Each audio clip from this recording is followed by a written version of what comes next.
Alhamdulillah, Alhamdulillah. Gimana hukumnya memberi hutang kepada orang minjam tapi berkali-kali nggak pernah bayar?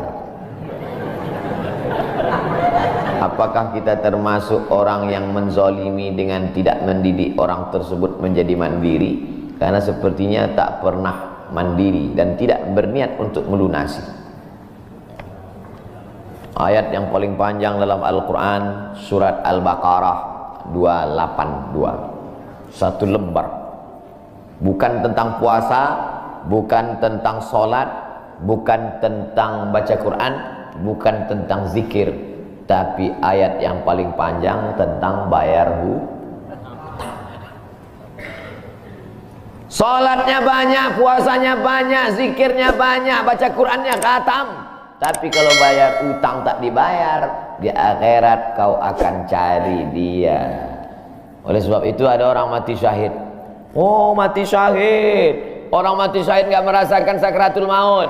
Orang mati syahid nggak merasakan azab kubur. Orang mati syahid tidak merasakan hisab. Orang mati syahid langsung masuk surga. Ilat dain, kecuali hutang. Makanya kalau ada orang menagih hutang, itu dia bukan pelit. Dia sedang menyelamatkan saudaranya dari makan haram. Makanya datang ke rumah dia. Habis pengajian nih langsung datang.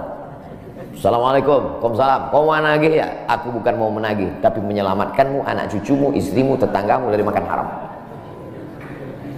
Ya ayyuhalladzina amanu, hai orang-orang yang beriman, hai orang yang percaya bahwa setelah mati dia akan hidup lagi menghadap Allah. Idza tadayantum bidainin, kalau kau menjalin transaksi hutang piutang, ila ajalim musamma, sampai ke batas waktu tertentu, faktubuh, tulis, saya pinjam kepada kamu 500.000, akan saya bayar pada bulan Mei. Tahunnya jelas. Banyak juga bulan Mei, maybe yes, maybe no. Bulan berapa? Bulan Mei tahun 2020. Oke. Sekarang bulan Maret. April 1 Mei 2020 datang tagih. Kapan kau bayar? Mohon maaf aku nggak bisa, istriku baru meninggal, anakku pun sakit. Jangan kau cerita panjang lebar, tak tahan air mataku mau menetes. Kalau dia dalam kesulitan, fanaziratun ila maisarah, tunggu sampai dia lapang. Maisarah artinya lapang. Tunggu sampai dia lapang. Setelah dia lapang, datang lagi bulan Juni. Kapan kau bayar? Aku belum bisa.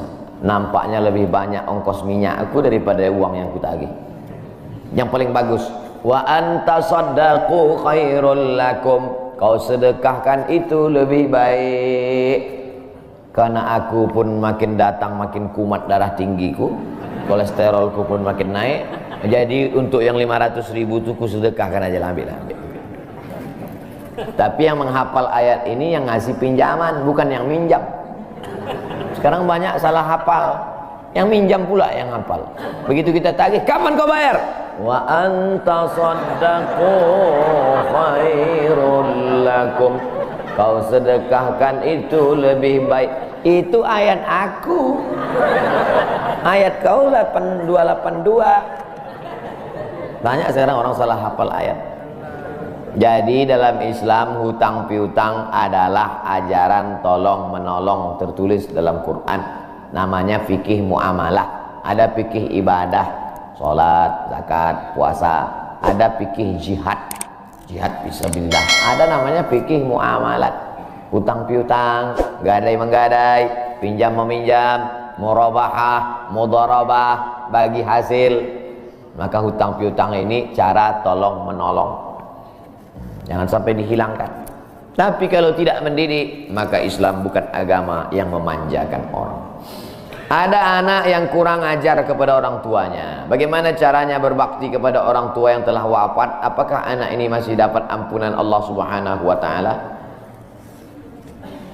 Datanglah seorang bapak mengadu kepada Umar bin Khattab. Assalamualaikum Khalifah Amirul Mukminin Umar bin Khattab. Waalaikumsalam. Ini anak saya kurang ajar. tolong dihajar dulu. Kata Umar bin Khattab orangnya bijaksana, dia tidak mau main pukul, dia tanya dulu, kenapa kau kurang ajar pada bapakmu? Hai Umar bin Khattab, kata anaknya, ya, apakah seorang anak itu punya hak terhadap bapaknya? Ya. Apa hak anak? Mencarikan ibunya yang solihah, memberikan nama yang baik, memberikan makanan yang halal. Itu hak anak. Kata anaknya, ibuku tidak baik, makanku tidak halal, namaku pun tak baik. Apa kata Nabi kepada bapaknya? Apa kata Umar kepada bapaknya? Laqad aqaqtahu qabla an ya'aqqa alaik. Sebelum anakmu durhaka kepadamu, kau sudah durhaka duluan kepada anakmu. Jadi kalau begitu, ada anak durhaka, ada bapak ini jangan sampai anak bapak tahu. Nanti dia pulang, anak durhaka kok. Dia senyum, kau bapak durhaka. Ibunya tak baik, namanya tak baik, makannya tak baik. Kasih dia nama yang baik, kasih dia makan yang halal. Kadang-kadang kenapa otaknya tak lurus? Karena makannya tak halal. Dikasih dia makan riswah, makan sogok, makan haram. Kenapa kau kasih makan haram? Gimana lah Pak Ustadz, yang haramnya aja pun payah. Astagfirullah. Allah sediakan alam semesta begitu banyak yang halal. Kenapa kau kasih dia makan haram? Jangan pernah kasih anak makan haram. Pesan kakek saya, datuk saya, kalau bahasa kampungnya grandfather. Cucuku 40 orang, yang satu ini jangan sekolah umum. Maksudnya saya tak dikasih sekolah umum, maka saya tak pernah sekolah umum. Sekolah ibtidaiyah, sanawiyah, aliyah, al-azhar, Maroko, Sudan. Tak pernah sekolah umum. Cucuku yang ini jangan sekolah umum, jangan kasih makan haram, nanti otaknya gelap. Cucuku yang ini jangan kalian kasih makan haram, nanti otaknya gelap. Pesan itu disampaikan almarhumah mak saya ke saya. Kau pun nanti anak kau jangan kau kasih makan haram, nanti otaknya gelap. Kalau sudah otak gelap, tak bisa membedakan mana tiang, mana orang. Sifatnya gimana gitu. Nah, jangan sampai anak kita durhaka gara-gara kita bapak yang durhaka. Kalau anak sudah durhaka, meninggal orang tuanya, setelah itu dia bertobat, bagaimana cara minta ampunnya? Maka dia bersedekah. Mana dalilnya? Seorang sahabat datang menjumpai Nabi. Ummi matat, ibu saya sudah meninggal. Apa atasaddaqu anha? Kalau saya bersedekah, apakah pahalanya sampai kepada almarhumah ibu saya? Kata Nabi, tasaddaq, bersedekahlah, sedekahmu sampai. Maka wahai anak-anak durhaka yang sudah mati ibu dan bapakmu, maka datang kau habis pengajian ini langsung ke tempat anak yatim, panti jompo, sekolah-sekolah, pondok pesantren. Tanya Pak Kiai, Pak Kiai, apa yang kurang di pesantren ini? WC. Karena pesantren santrinya 1000, WC-nya 2. Bayangkan panjang antriannya. Berapa yang keluar dalam celana? Saya bangunkan WC, pahalanya mengalir untuk almarhumah. Maka pagi, petang, siang, malam mengalir pahalanya. Sedekah. Ayu sedekatu afdal. Apa sedekah yang paling afdal? Sakyul ma, memberi air minum. Sedekah yang paling afdal, kasih air minum. Saya ceramah di Banjarmasin, di depan rumah seorang pejabat. Itu ada kulkas tapi nggak sampai beku, freezer. Setiap dipencet keluar air dingin. Gelasnya dikasih pakai rantai besi, takut dilarikan tukang ambil aluminium. Buat wakaf untuk almarhumah. Nah, itu bagus kan. Saya ceramah di Malaysia, di pintu masjid itu ada kotak box. Kalau kita ambil satu botol, keluar botol baru. Ambil satu botol, keluar botol baru. Wakaf untuk, itu bagus, sedekah. Jangan sedekah teh botol, nanti dia kena diabetes. Air putih, ini bagus, mengalir. Sedekah sumur bor, pergi ke masjid, putar keran nggak ada air, tanya pengurus masjid, Pak pengurus, ya mana sumur bor? Nggak ada, saya buatkan. Langsung bunyi. Itu berarti cash itu. Begitu cara berbakti pada orang tua dengan sedekah.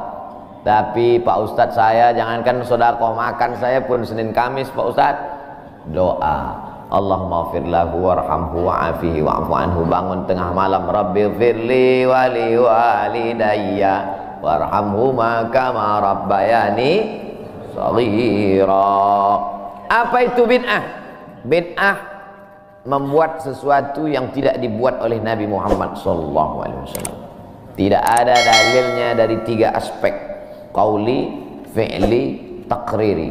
Perbuatan yang tidak ada dalilnya bid'ah. Jangan dikatakan perbuatan yang tidak dibuat Nabi bid'ah. Perbuatan yang tak ada dalilnya bid'ah.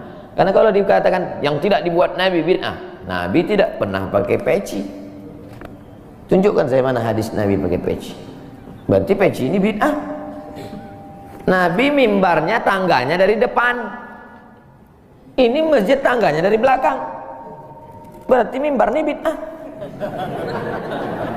Mimbar Nabi tangganya dari depan, 3 lantai, 1, 2, 3. Jadi yang dimaksud dengan bid'ah perbuatan yang tidak ada dalilnya. Misalnya jam 12 siang ada bapak-bapak di panas terik tegak menghadap matahari. Pak, bapak mau ngapain? Aku mengagungkan Allah di bulan Rajab. Bid'ah itu, karena tidak ada dalilnya sama sekali.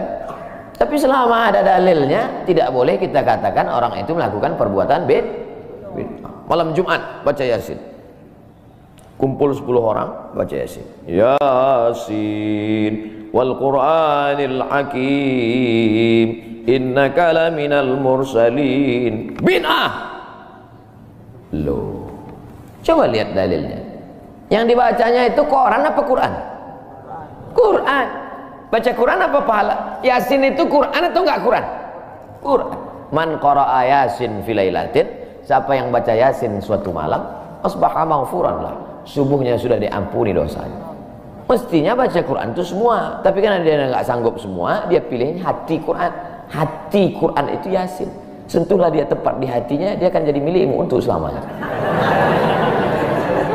Makanya orang sebelum ngapal Quran semua, yang dihafal hatinya dulu. Itu sebelum ngapal Quran, yang dihafal hatinya dulu. Apa hati Quran? Ya Yasin.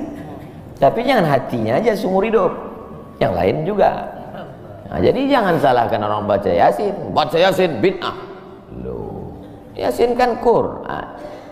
Baca Yasin malam Jumat nggak masalah. Seumur hidup baca Yasin masalah.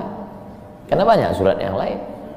Baca juga Al-Fatihah, Al-Baqarah, Al-Nisa, Al-Imran, Al-Nisa, Al-Maidah, Al-An'am.